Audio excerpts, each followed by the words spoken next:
So now you know you're being recorded, and let's get this party started. So again, if you haven't already done so, please find the chat and tell us your name, your college, and what role you play at the college. And in case you didn't hear it before, my name is Crystal. I'm the director of the Center for Academic Success at Pierce College. And I'm also a coordinator for 3CSN. That's the California Community Colleges Success Network. That is the statewide organization for professional learning that hosts this series that we run every Friday at 3 o'clock. Go ahead, next slide. So we already talked about who our wonderful presenters are. They're going to talk to us about lesson planning and metacognition today. And they will introduce themselves shortly. Next. Today, we are going to talk a little bit about how we're going to interact together today. Really important to always start with our community agreements and expectations. We're going to do a fun, interactive opening exercise, and then we're going to talk a lot about some metacognition, lesson planning, metacognitive literacy, all kinds of cool stuff. And then at the end of our hour together, we'll have a quick trolley stop. If you need to go at that point, bless you, go do your thing. If you would like to stay for the last half an hour from 4 to 4:30, then you will be able to get into some groups and actually dig in and do some lesson planning. So please do consider staying if you'd like to, but if you can't, we completely understand. Next. So just to kind of get you a sense of how this is going to work, everybody's going to start muted, but we want you to speak up if you have a question or a comment or a tip.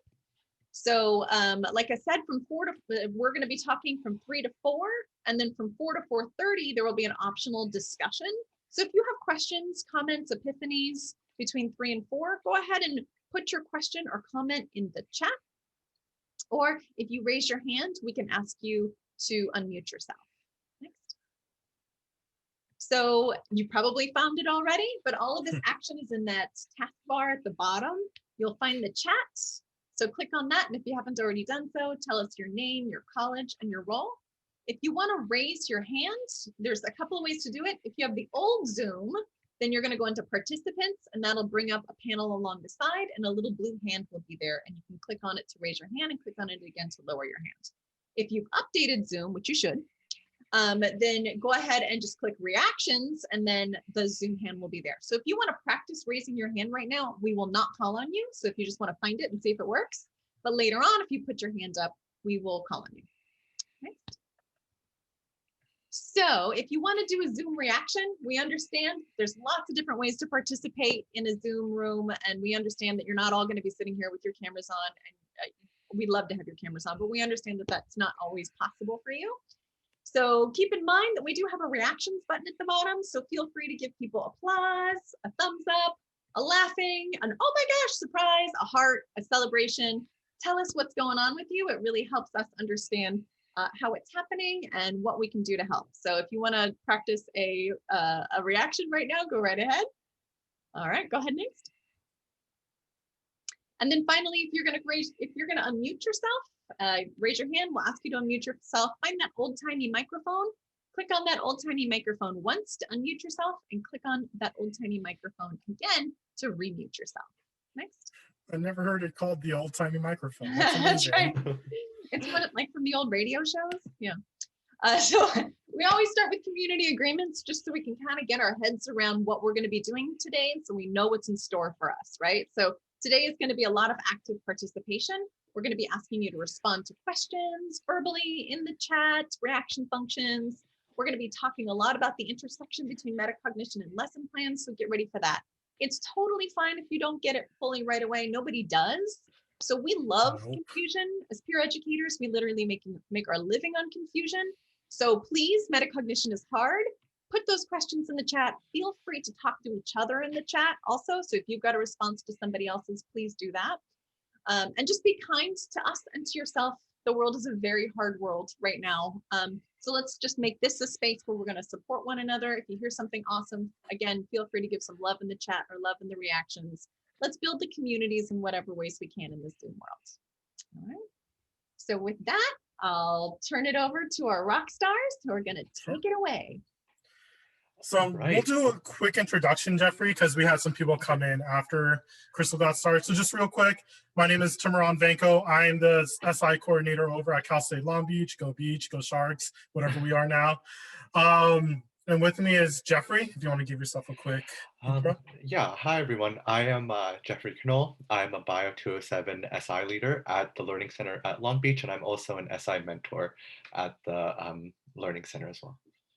And Bio 207 is physiology. So he gets to work with all the pre-nursing majors that really need this class. So he's seen his fair share of metacognitive moments working with students.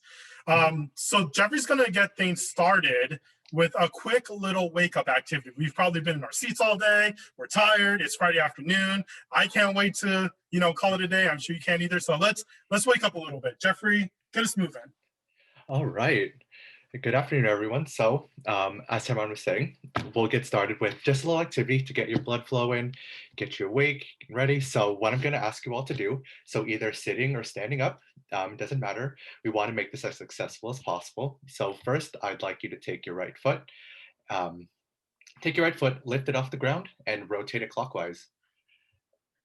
And while you're doing that, I would like you to put your right hand up and draw number 6. The same time as you're rotating your right foot clockwise.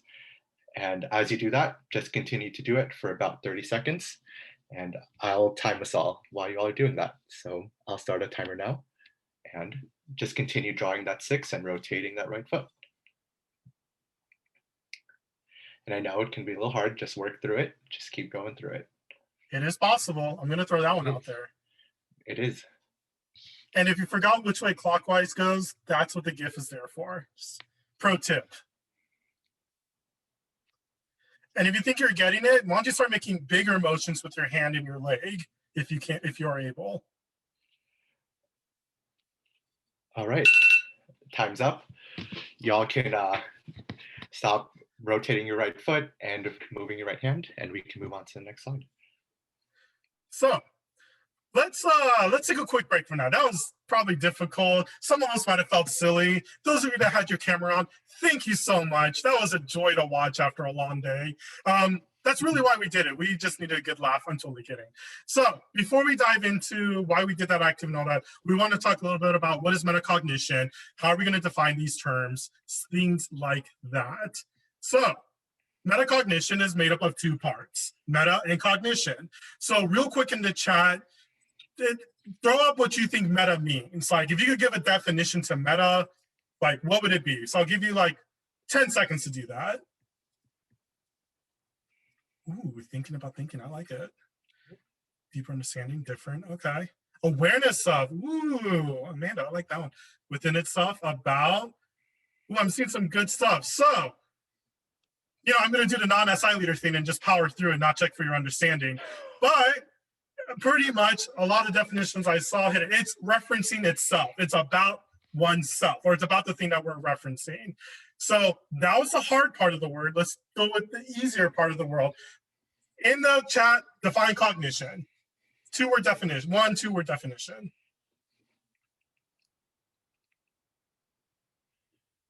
Nothing in the chat. Thinking, understanding, thinking, processing. Amazing. Sounds like we're all on the same page. And my PowerPoint tells me that we're on the right track. So when we put things together, we get thinking about one's thinking. So when we talk about metacognition, we're really talking about reflective or active processes versus a passive process. Because when we have to think about how we think, we're like hitting some extra level like stuff right here. So when we're being metacognitive, it's really about being knowledge seeking, really wanting to wrestle with ideas. A lot of if you ever ask a question, how does something ...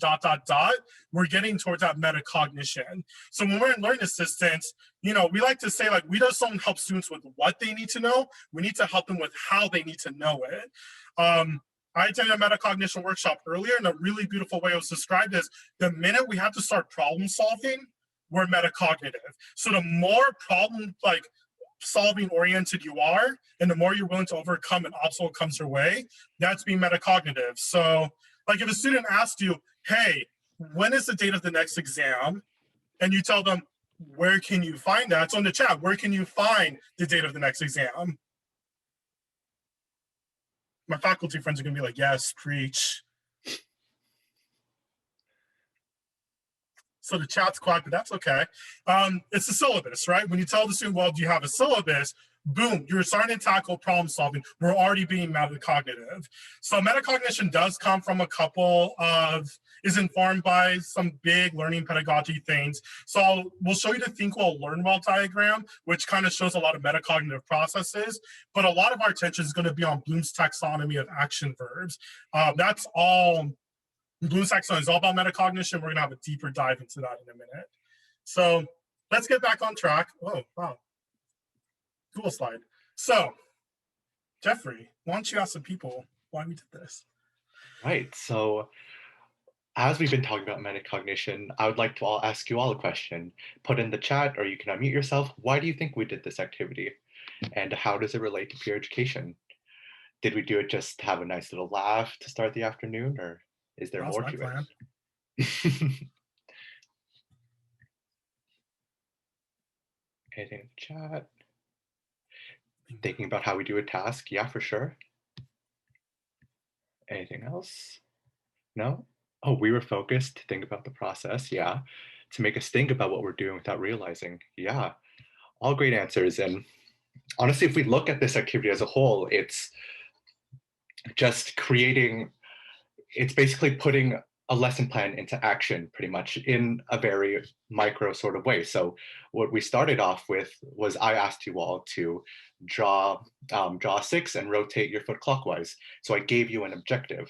And as you were going through that objective, you tried, and maybe you failed, maybe you struggled with it, but you still tried. And then I gave you all time to practice to work towards that objective. And then you have to stop and think about how you're going to move your feet and your hand at the same time. And as difficult as that was, you still had to push through it. And so with that, it kind of gets you to think about the process of why you were doing it and how that leads to an objective. So, and real quick, I did say it was possible. So if you're like, how the hell is that possible? I think he's lying to me. There are 2 ways to draw a 6. Usually we draw it like from top to the middle swirly part, but you could do that in reverse order and that becomes clockwise. So if you draw the 6 backwards while rotating your foot, you will find that's a lot easier to accomplish this task. So we won't give you a super hard problem without giving you some kind of direction. So metacognition and lesson planning. So in the chat, I'm going to give you a copy of a potential lesson plan template. Wherever you are, I'm sure you might have your own versions. For the purposes of this activity, I ask that you work with this. So in the chat, click on the link, make a copy for yourself so you can edit it. As we talk about different components of metacognition and lesson plan, please write down like some buzzwords, write down notes from this presentation that you think will help you think about lesson planning later. If you want to take it an extra step, start writing some buzzwords that would, or plant the seeds of a potential lesson plan that you can use in the future. So, if we're talking about like a topic, which is going to be one of the very first things we address, like what's a topic that comes up often in your tutoring or SI or academic coaching sessions. As we go through everything else and we cover like what an objective, an opening, a main body, a closing, or reflection is, feel free to start drafting out like the nuggets of things that can evolve into a fuller lesson plan. By the end of this hour, we're hoping that you walk away with an idea of what your lesson plan can turn into. And from the 4 to 4:30, that's going to be a time where we can workshop and dig deeper and really flesh out some of the ideas you have and, discussing your topic and your objective, as you'll see. So let me find my mouse because I have a million windows open. So, I jumped ahead. So great. So again, links in the chat. I'll repost the link a few times just in case you lose access or you just like a nice clean copy, and fill it out as we go. So topic and objective, Jeffrey. All right. So for topic and objective, so basically in a nutshell, your objective is just an action or an achievable goal that you would like to give your students and that you'd like your students to achieve by the end of the session. And what's called making sure that it's knowing what content you're trying to them to focus on and seeing how much understanding or how far in their understanding you want them to be by the end of the session is what your objective is for. trying to give them to where you want them to be. And Timron, which next slide. Yeah. And would So, you like to explain this? Yeah. So your objective, when we're talking about actionable and measurable, this is where Bloom is our homie. Like Bloom is our best friend at Cal State Long Beach SI program. So if you're like, what are some good actionable verbs? Bloom's taxonomy literally gives us a list of words that we can use for our objective. So as Jeffrey was saying, you want to think about what level does the student want to be at, what's realistic by the end of your session, and start picking a word from there. So if your student comes in having no idea how, what the musculoskeletal system looks like, I'm sorry, Jeffrey, I'm butchering biology, just don't mind me anymore. Then maybe like, we don't want them to go to the top of the pyramid, but maybe like, you know what, if they could walk out of here at least being able to classify and describe, that's a good session. Or you have a rock star student that's been on top of everything. They've been going to office hours and they're already applying and analyzing concepts. Then maybe we want to, like, by the time we talk to them, maybe they can get to evaluate or create by the time you're done working with them. So Bloom's taxonomy is a really great way to help us put together an actionable objective. Usually objectives that I've seen that are as strong as like students will be able to understand or discuss, but that doesn't really tell us what they're able to do with that content. It's still very esoteric. So Bloom's helps us pinpoint what exactly we want to see. All right, so a good way, just a good sentence starter to start your objective would be, by the end of the session, your students will be able to blank and then pick that action verb from Bloom taxonomy that Timurhan was describing. For example, and something that I had my students do the other day, they were just introduced to the concept of action potentials. And I know that it's a very difficult concept and they were just introduced to it that day. So what I wanted them to do is that they were able to illustrate. So just draw out the different processes of an action potential. They might not be able to understand what's happening between each step, but for them being able to just draw it out is a goal I wanted them to achieve by the end of the session. And with that, it's something that I had a realistic goal I wanted them to achieve. And just that level of understanding I knew they could achieve by the end of the session. Go ahead, Jeffrey, sorry. No, your name's on the slide. That was my bad. Okay. Go ahead. Yeah, so on your handout, there should be a spot where you're able to where you can try and make an objective. So identify a topic and create a possible objective for that topic. And if you'd like, you can even drop that objective in the chat. And so an example of go ahead, Jeff. Oh, and an example of this is what I was saying earlier. So by the end of the session, students will be able to diagram and explain the different types of neurons and neuroglia found in the nervous system. So as you come up with that, we'll go ahead and move forward in the interest of time. But whenever you do have an idea of an objective put together and you want to share, please do. And we can help flush these out during the 4 to 4:30 period. So the opening and warm up is really that beginning part of the session, 5 to 10 minutes, where we really want to check for like what the student's coming in with. As thought leaders and tutors and peer educators in general, we want to respond to what the students' needs are and again, what they're coming in with. So this is our opportunity to gauge their understanding, help prep them for whatever work is needed to get done to achieve that objective, and all of that stuff. And this is also a really good opportunity to kind of just lay out those expectations. If students come in with, they haven't read the novel, but they're like, yo, I need a 5-paragraph essay by the end of this hour. That's where you can be like, hold up. We are not miracle workers as much as we like to be. So the warm-up is also your opportunity to really negotiate with the student. Like, here's what we can get done, and here's how we can start moving forward with this. And routines help. So a lot of my SI leaders, we have go-to warm-up activities to help students prime their knowledge. So KWR charts are really good. So that's when they indicate what they know, what they want to know. And then later on in the session, they'll talk about what they learned. Think, pair, share, just to get discussion going. Throwing them easy questions from lecture, like stuff that's like defining or identifying.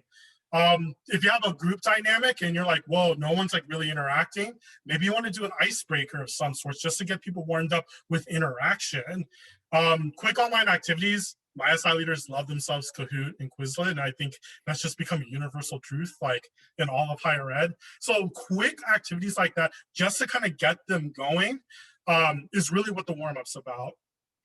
So a great place to start your warm-up is the bottom part of Bloom's taxonomy.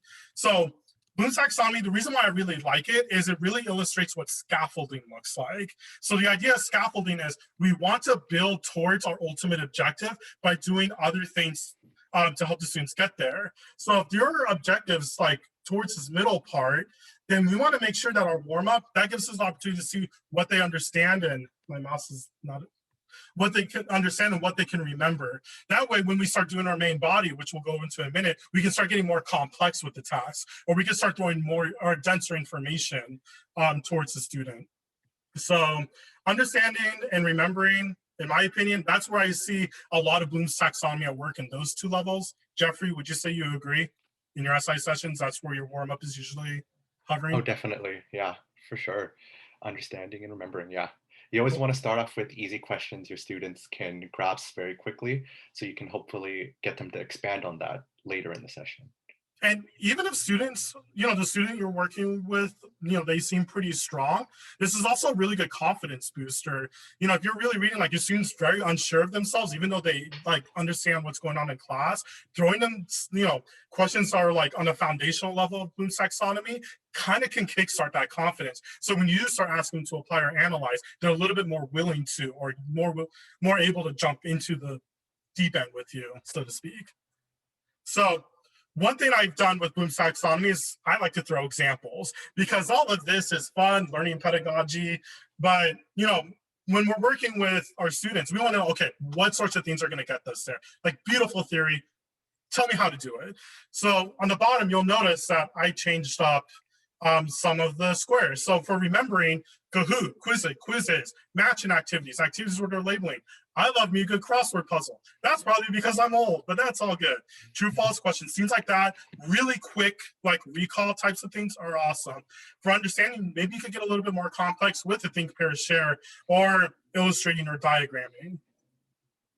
So, now that I threw some examples in there, many of you have worked as a peer educator before. What would be your choice of a warm-up to, get your students primed for this session, to kind of get their metacognitive juices flowing? So go ahead and take a moment to think through some stuff. Cameron, I see you're raising your hand. So one of the things that I was discussing in a different training I did was one of the things that one of the professors did to get their students thinking, would they'd ask a question, like they want, like, what happened to, there was this guy who had this whole zoo in his place, but when he was arrested, all the animals got loose. So the question is, what happened to the hippos in South America? What happened to all of his animals?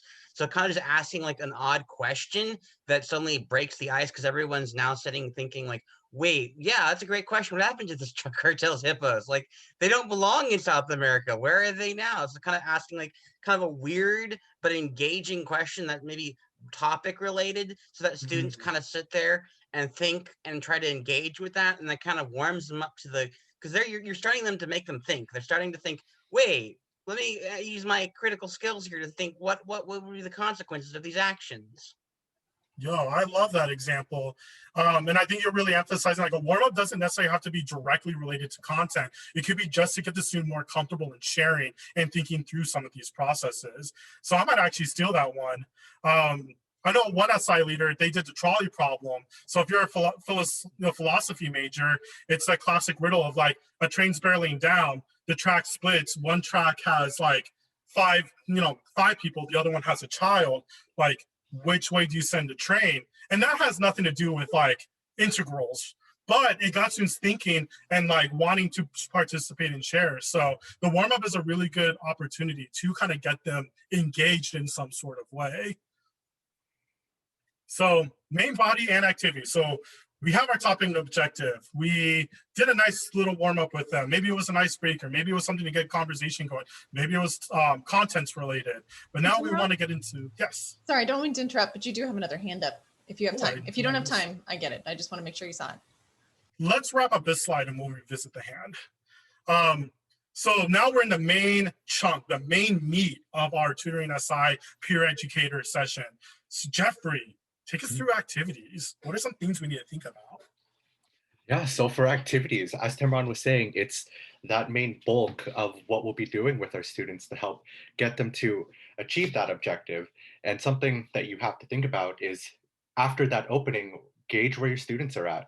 So as it says in the slide, move up from Bloom's taxonomy. So if you started from the bottom of remembering, how are your activities going to reflect them going up that Bloom's taxonomy idea? And some of the things to consider are, how much time do you have for each activity? So how much time do you want to spend on them on certain activities? Or just the different groups, how are different groups going to be interacting with each other? How are different students going to be interacting with each other while they're working with each other in these activities? And one of the most important things is how you will check for understanding from your students. And checking for understanding is asking these different questions to really see if your students, where your students are at with the content. And Timron, next slide. Yep. Yeah, so looking at Bloom's taxonomy, typically the warm-up, as Timron was saying, can start with remembering or understanding. So starting off there, but then when an activity, you can go to something to like applying, where it says that they would choose to demonstrate, dramatize or employ, or just illustrate different concepts. And something that I like to do is allow my students to apply different concepts in biology to the real world. So I have a lot of experience in the medical field through my experience as EMT. So I would take some certain medical conditions and apply it to what's going on with certain biological processes that they're learning. So that's a type of application that I have them do. And even for evaluating, going a little bit higher in Bloom's taxonomy is a way for you to see your students to connect all the different concepts together and evaluate to see if your students can really think a lot deeper into the content. And on the next slide, there's a ton of examples of how Bloom's taxonomy is shown within each of these steps. And one of the ones I want to highlight the most is looking at evaluating and why. In SI, and I know Tim Erhan can attest to this, but a lot of SI leaders really love asking the question of why to their students. Just why this, why that, why does the astrocyte do this, or why does the skeletal muscle do that? And asking that why question really gets to show your student, gets to see where your students are at with the content, and especially if they can connect to that content to other sections of the content, just to really see how deep their knowledge of it is. Because if they can answer why for anything related to any topic they're trying to learn, then they really understand and know that topic very, very well. And as as Crystal said in the chat, we will make this PowerPoint available, so you will get to have this cheesecake menu of activities as it relates to Bloom's taxonomy. So if you are in the mood for evaluating, we do have wonderful options for you. So one thing I mentioned earlier that I do want to just come back to and highlight, I'm not going to spend a ton of time on the slide, is the Think Well, Learn Well diagram. And this really just emphasizes a lot of things that we're already doing as peer educators work with metacognition on some level, because there are so many levels of metacognition. So if you have students lead an explanation, if you have them looking at their notes, SI leaders and tutors just using questioning techniques, or just a reflection of like, wow, that exam was rough for you, like, how was the exam rough? What gave you the most trouble? A lot of the practices we're already doing is metacognitive in and of itself. So our role is really understanding what techniques are going to get them operating at the level we need to get through the session, and for them to walk out further understanding than when they walked in. So now that we kind of gave you a glimpse of a cheesecake menu, you do have a few examples of activities on that worksheet. Make a note of something that spoke to you that you think would be a great activity that would fit with your content objective and warm up. If there's, I know we have a lot of peer educators in the room, so in the chat, if you have a go-to activity, like an activity you love to do in SI or in tutoring or academic coaching or whatever it is, like put it down in chat. I would, on my end, as I mentioned, like Kahoot seems to be my SI leader's favorite thing. Don't front, Jeff. You know that's the truth. So I'm interested in here, like, what are some other activities that are people's go-to favorites? Ooh, Quizlet. I do love me some Quizlet. I love the flashcard aspect personally. Ooh, yes, Quizlets are great. Okay, so for our next activity, the metacognitive literacy. So before we get started, I'd like to ask you all if you have a pen and a scratch piece of paper next to you to get that out, because you will be needing to write down a few words as we go through this. So I'll give you all about 10-15 seconds to get that out, and then we can get started with the activity. Feel And free you to can open up also, a word processor or yeah, something like that a too. Word doc as well, yeah. Okay. Okay. So as you're getting that out, here are the directions.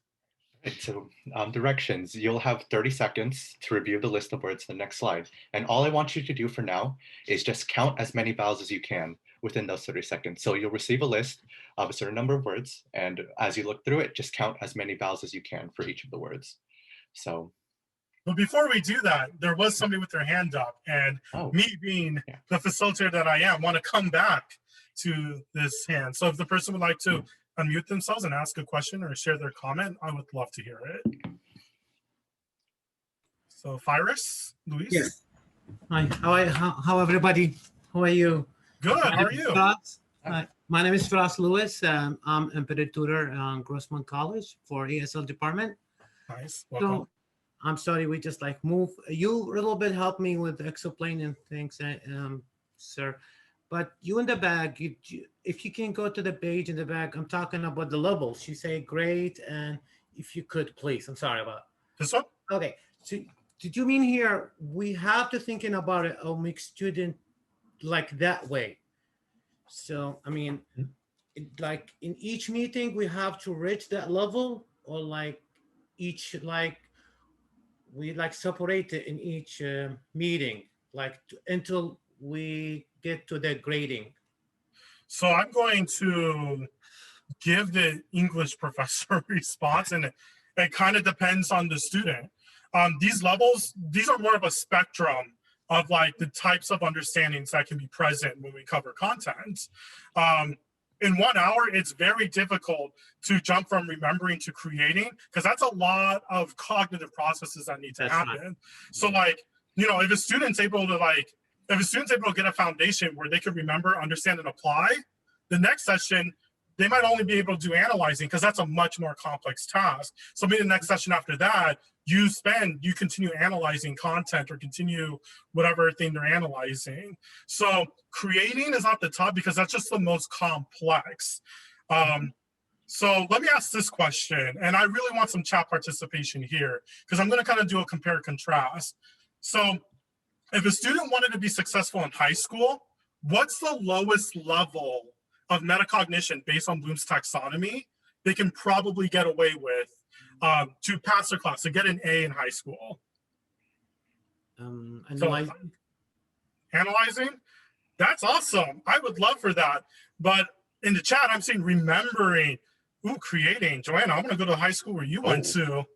But a lot of studies of metacognition, and there is data that shows remembering and understanding is typically what a lot of students feel like they can get away with to do well in high school. But in college, what is the minimum level of Bloom's taxonomy students need to work with to ultimately succeed and get their degree? So go ahead in the chat, take a guess. What's the lowest level of Bloom's taxonomy they have to be at to ultimately succeed? So we got analyzing, okay. Applying, analyzing, evaluating. I'll give about 10 more seconds. Okay, so we're kind of in the middle of this pyramid. It's the top of the pyramid. Most research says in order to pass college, you need to create, because how many of you have written do a reaction if you've written a paper before? Any paper, freshman composition is usually, or first year composition. What did you have to create when you write that paper? You created research. You created a document that took everything you took from the class and put it into your own words and delivered it back to the instructor, back to yourself. So college you know, if we want to kind of go old school, is about creating knowledge at the end of the day. So when we're looking at Bloom's taxonomy, the top part is the goal ultimately. If a student is able to create new knowledge or something out of that knowledge, they're in a really good spot. So like in biology, you know, I've seen a lot of my SI leaders, when students are starting to make their own study guides, when they're starting to predict test questions and make their own tests to like practice for the actual exam, we can feel confident that they reach a level where they're going to be all right. Now, of course, the test might completely change that, but at least before the test, when they reach the top of the pyramid, we can feel as confident as we can at that point. So this Bloom's taxonomy is just how different types of knowledge stack on each other. And if we can get them to the top where they're creating materials, creating knowledge, we can feel pretty good about ourselves. Does that answer that question, Fedos? Yes, Awesome. great. Thank you so much. No problem. No problem. My bad for kind of not seeing your hand up for a minute. Okay. So we have about 20 minutes left of the hour, which is actually very perfect. So let's go back to the metacognitive literacy. So this activity is really about how does metacognitive like processes work? How do we like bring this to the forefront? So we're going to activate your metacognition in a completely different way than the worksheet. So as Jeffrey said, you're going to have a list of words. While you're looking at this list of words, I don't want any hand on your pencil, no hands on your keyboard. You are purely observing and looking. Joanna, I see your hands up. That's the energy I need. So as you're looking through this list, try to count as many vowels as possible. Okay? So we are at the next slide. So is my timer going? Timer's going. So 30 seconds, take a look. Okay, so in the chat or a Zoom reaction, could you put down how many words you were able to remember from that? So if it was 1 to 5, a laughing emoji reaction, 6 to 10, a surprise. What face is that, Timurhan? The surprise face? We can The do surprise face?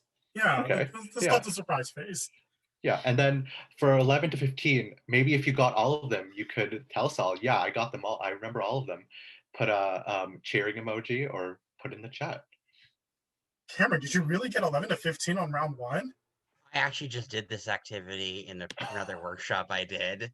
Literally, I'm Cheater, pumpkin eater. I was like, oh my god, we're gonna do it again. Oh, I just had the same kind of workshop. I'm like, woo, all right, I know how this. So that's like super metacognition at work. You're remembering something you did in the past and applying it to this activity. Oh, 6 to 10. Okay, that's pretty solid for our first time. Okay. 1 to 5. Aaliyah? Me too. First time I ever did this, I think I got 5. First time I did this, I got 5. Pretty sure. Okay. So sounds like everyone was able to count. Looks like a lot of us on the laughing emoji.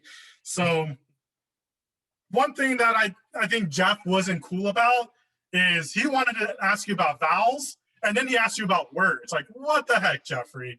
How could you? He's been working with me too long. I'm actually a really mean coordinator, and I think I'm starting to rub off on Jeff, and that's not fair to all of you. So let's redo the activity. No, blame Jeffrey. This is all his fault. So let's change it up. Let's focus on the words this time. So we'll do the same thing. We'll show the list. We'll give you 30 seconds. But this time, look at the words themselves, not vowels, not consonants. Jeffrey, like, you're not going to trick them and pull the rug from underneath them, right? Not this time, no. You're going to be legit this time? Oh, yeah. Just make sure you just write down as many words as you can on that scratch piece of paper or Google Doc I saw going around and see how many you get this time. Also, before we dive in, delete the words, fold your paper. I do not want the old words to be in front of you because I have to make this a little bit harder. Y'all are super brilliant. The chat's been lit. So let's throw a tiny little bit of a challenge. So on a fresh sheet of your word processor, a fresh sheet of paper, let's go ahead and review the words in 5, 4, 3, 2, 1. Oops, my bad. Whoa. Real smooth turn on. The timer didn't go off. It was supposed to go off on the space bar. That's not cool. definitely my fault. All right. So, oh, how many words do you remember? Good job, Jeffrey. All right, so how many words do you remember this time? Hopefully it was a lot more than last time. So again, laughing emoji, surprise emoji, or cheering emoji for 1 to 5, 6 to 10, 11 to 15. Oh, Ooh, Emily, nice, you got Emily. all of them? Wow. All, Cameron. 11 to 15 fears. Nice, Okay, nice. nice.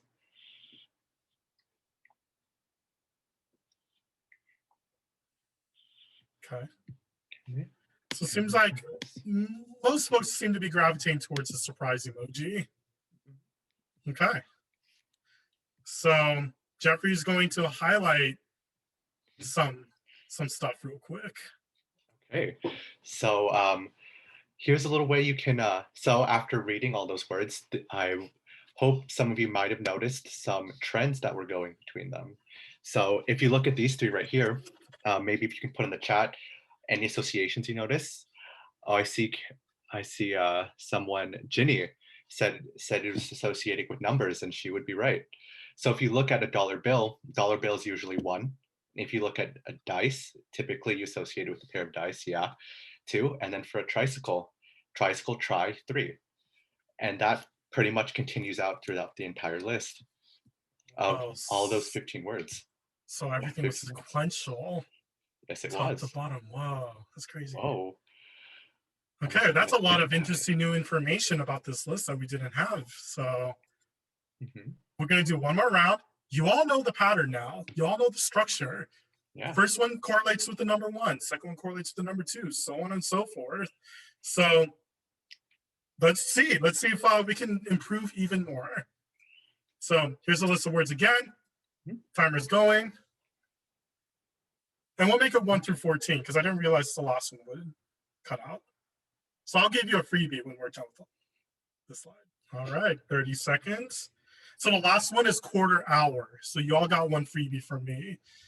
So with the freebie in the chat or either as a reaction, how many words did you get this time? Yeah. I wish I knew more about football. I think it's 11. I think it's 11 members on a football team. Oh, that's not on the team. 11 guys on the field at any time. Thank you. Ah. I always forget if it's 11 or 12. I do too. And I watch football, which is 12 men on the field is a penalty. Unless you're in Seattle, then it's stands, right? Yeah, that's not called the 12th man though. It's called something else. I have to remember, think of what that's called. Okay. So from what it looks like, most folks got close to all, if not all. So let's dissect this. So we have a few minutes to reflect and kind of conclude our activity. So just real quick, if you want to unmute yourself or use the chat, are you any smarter at the end of this activity than you were at the beginning? Even though at the end of the activity, you were getting all the words, but in the first round, you got maybe like 5? Yes, no? Smarter, honestly. What was that? Wait, you said if we feel like we're smarter doing it a second time? Yeah. I feel like I have like I'm more apt to strategize faster now. Ooh, I like that response. So I like the emphasis on strategy. So not smarter, just have a strategy now to help me remember. Yeah. I would agree with that. I don't think there's anything in the world that's like any activity that's going to make us grow IQ points in 10 minutes. So I really like that emphasis. Like, we're not smarter. That's not really what this is about. It's just that there was different strategies at play. There's different information. If you noticed, Jeffrey gave a certain set of directions to start when he guided you. He gave you different directions later, which increased, your retention from step 1 to step 2. And then once we introduced the pattern, that's where everyone found the most success. So, I think if someone wants to unmute and answer this question, like when we're working as peer educators, what can we be doing to help students significantly increase their performance on a learning task during your session? Cameron, I see your hand. So. One of the things that I try to do is I try to teach them learning strategies.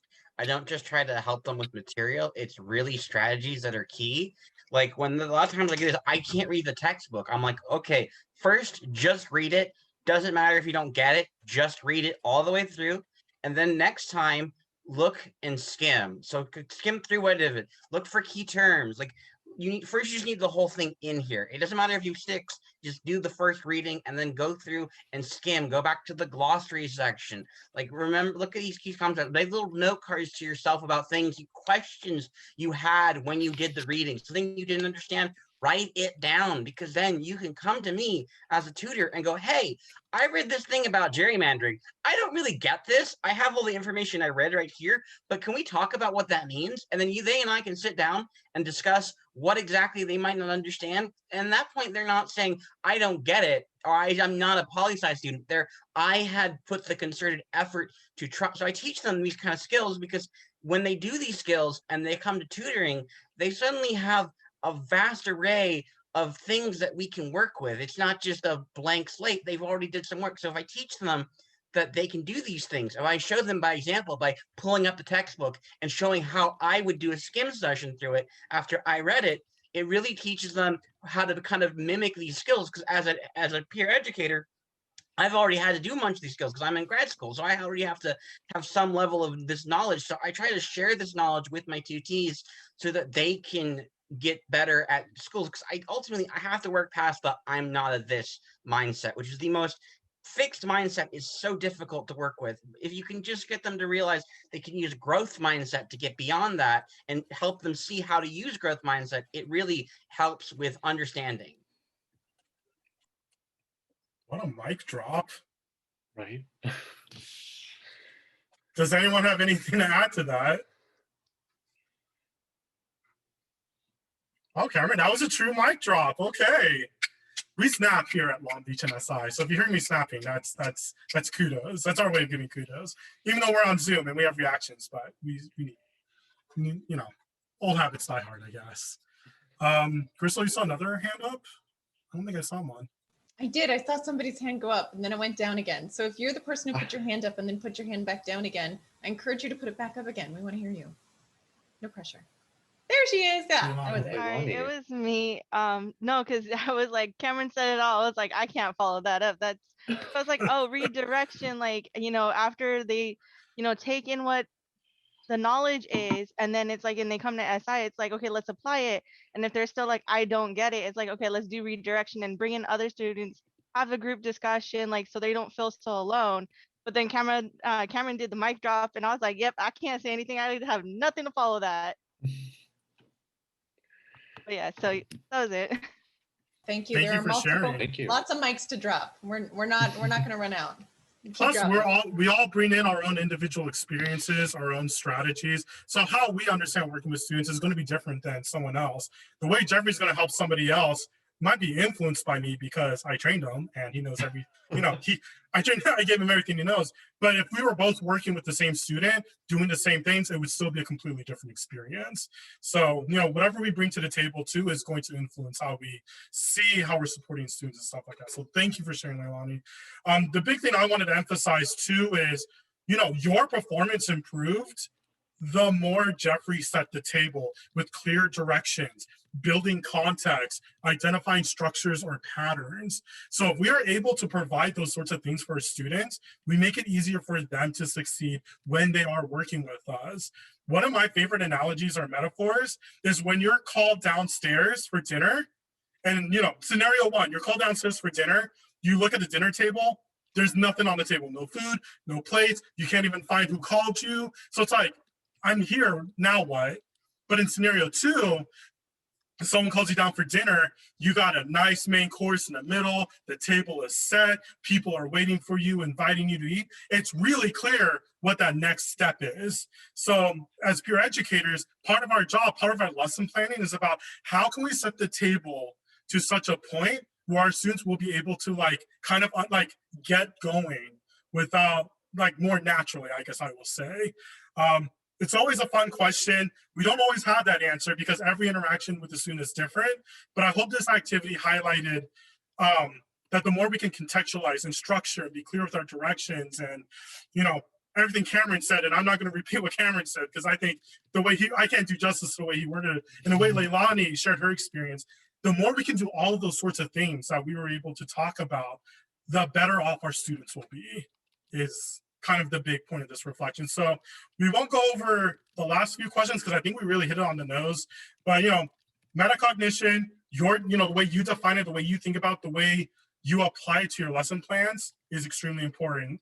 And again, I think Cameron and Leilani killed it with what does metacognition look like in peer education and what does it take to be a good SI leader? So we have just about 6 minutes for a trolley stop. I hope I did pretty good, Crystal, or I should say, in our timing. So we're going to take a quick pause. Crystal's going to jump back in and kind of continue the conversation. All right. So first of all, I would just love it if y'all could give our presenters today some hearts and some love in the chat, because I think that they just did a phenomenal job. I also wanted to say, if you are leaving us at 4 o'clock, we want to talk to you just a little bit before you go about some of the cool things that are coming up.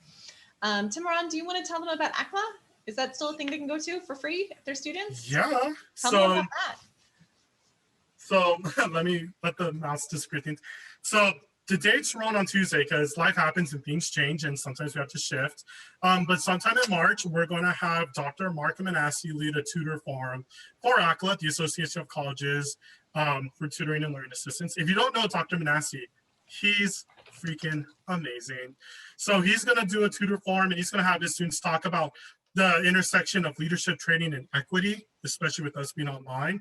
So I'm anticipating a really good conversation. So if you're a part of the ACLA listserv, you'll definitely see it there. If you are not, I'm going to put my email in the chat. So I will invite you anyway, because I don't believe in memberships half the time. I think we should all be able to take advantage of the amazing resources we have out there. So that's going to be available for everybody. So whether you're faculty, admin, staff, or peer educator, we really want to try to give something for everybody. And Wednesday, April 21st to Friday, April 23rd, ACLA is hosting its online conference. So we will have 3 days of amazing breakout sessions. The theme is dignity, empowerment, and justice, humanizing tutoring and learning assistance. So it's really going to focus on the human side of the work we're doing, because we do not tutor or do SI or academic coach in a vacuum. We are people helping people at the end of the day. So conference is really going to emphasize us as people working with your tutees, your students as people.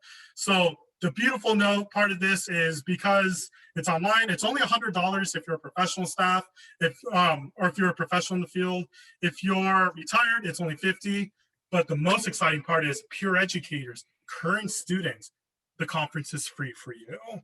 So if you like doing this sort of thing, learning from people, all things learning assistance, you can register for free. We want you there because you are just as much of a partner in student success as we are. And your voices need to be just as present as people like me and Crystal. And also, the more professionals like me talk, more people kind of just start zoning out and stop caring. But when students talk, that's when we all listen, because you are doing the hardest work, which is the actual face-to-face. So please sign up. We've been sending it out through all the listservs. Crystal can send you the at a glance and all the information as needed. So I can provide that to you, Crystal. And how cool, I did all that in 3-4 minutes. Thank you, yeah. Also, thank you. Please do come to ACLA. It's a wonderful event. Absolutely love it. Also, this wayfinding workshop happens every Friday at 3 o'clock. It's always free for everybody. So you've already registered for this series. So now you can just come every week at 3 o'clock. We go from 3 to 4 with some sort of just lecture piece, and then we'll always have a discussion afterwards. So next week, we're going to talk about Kahoot and Quizlet for peer educators. And then we're going to talk about building collaboration between peer educators and faculty. And the week after that, we're going to be talking about linguistic privilege and how to support students who are English learners. So please do come back next week if you'd like to. We also have a feedback survey in the chat. So please make sure that you click on that and give us a little bit of feedback. It really helps us improve. And it also helps us get funding so we can keep making this free and available to our amazing community. So please do take a moment to do that feedback. Now, if you're gonna go make your dinner, whatever it is, we can understand, we love you. If you're gonna stick around, what we're gonna do is we're actually going to work through that lesson plan.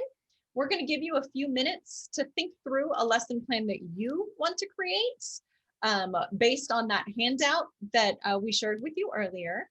And then we're gonna put folks into some breakout rooms so you can work in a small group with others, so you can exchange ideas, discuss what you'd like to do, and improve that lesson plan of yours. So if you're gonna stay, beautiful, thank you so much. If you need to go, we love you. We hope to see you next week. So thanks everybody who's leaving. For those Thank of you. Thank you.